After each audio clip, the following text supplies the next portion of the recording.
Episode 5। राज की दीवारें हिलने लगी। रात की हवा में एक अजीब सी सिहरन थी। रधे की आंखों में नींद नहीं, सवालों का सैलाब था। होटल में जो बातें उसने सुनी वो उसके कानों में गूंज रही थीं। रधे अब भी जिंदा है। कौन है जो उसे खत्म करना चाहता है, और क्यों? उसने किसी का क्या बिगाड़ा था? रधे अपने छोटे से कमरे में दीवार से टिक कर बैठा था। उसकी मुट्ठियां भींची हुई थीं और आंखों में आंसू नहीं, बस नफरत का धुआं था। उसने अपने अंदर के डर को जला दिया था। अब सिर्फ बदला था। अब खेल मेरा होगा, उसने बुदबुदाया। तभी फोन वाइब्रेट हुआ। एक अनजान नंबर से मैसेज था। सच जानना चाहते हो तो कल रात 12 बजे ग्रीन स्ट्रीट वाले पुराने गोदाम में आना, अकेले। राधे की रगों में खून दौड़ने लगा।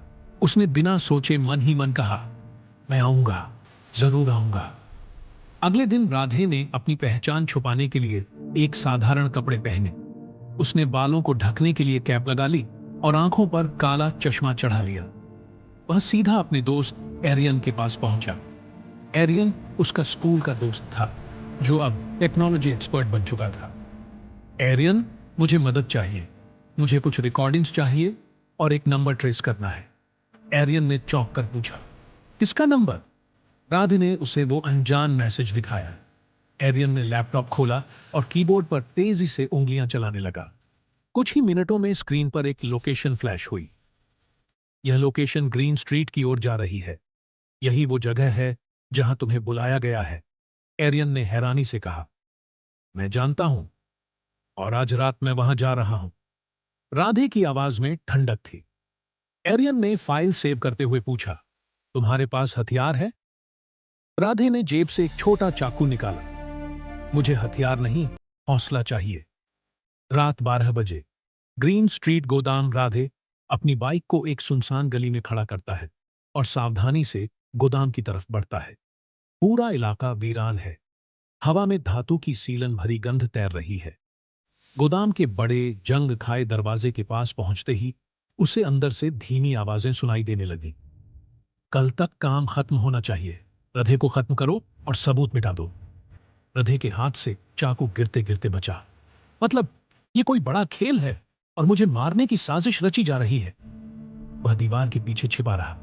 अंदर 3 परछाइयां दिख रही थीं। तभी अचानक चमचमाती बंदूक की नली उसकी गर्दन से सटी। बहुत चालाक बनने की कोशिश कर रहे थे ना?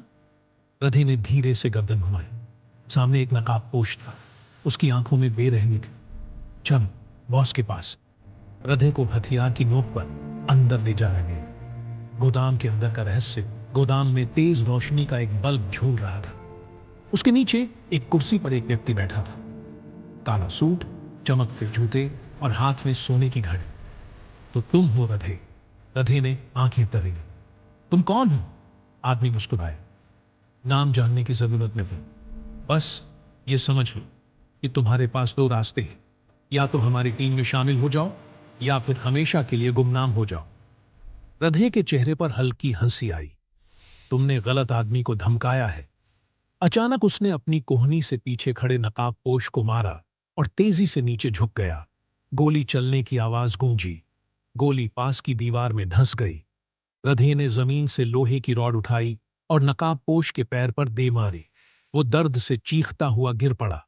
अब वो उस रहस्यमयी आदमी की ओर बढ़ा, लेकिन वो आदमी पहले ही पीछे के दरवाजे से भाग चुका था। रधे ने जल्दी से टेबल पर रखी फाइलें उठाई। एक फाइल में एक नाम चमक रहा था, कालिका ग्रुप। तो ये सारा खेल कालिका ग्रुप का है। और सपना, क्या वो भी इसमें शामिल है? अब राधे के पास सिर्फ एक लक्ष्य था, इस साजिश का असली चेहरा बेनकाब करना। अगले एपिसोड में राधे का कालिका ग्रुप की सच्चाई से सामना। सपना की असली भूमिका क्या है, और वो कौन है जिसने राधे को बचाने की कोशिश की? जानने के लिए अगले एपिसोड का इंतजार करें।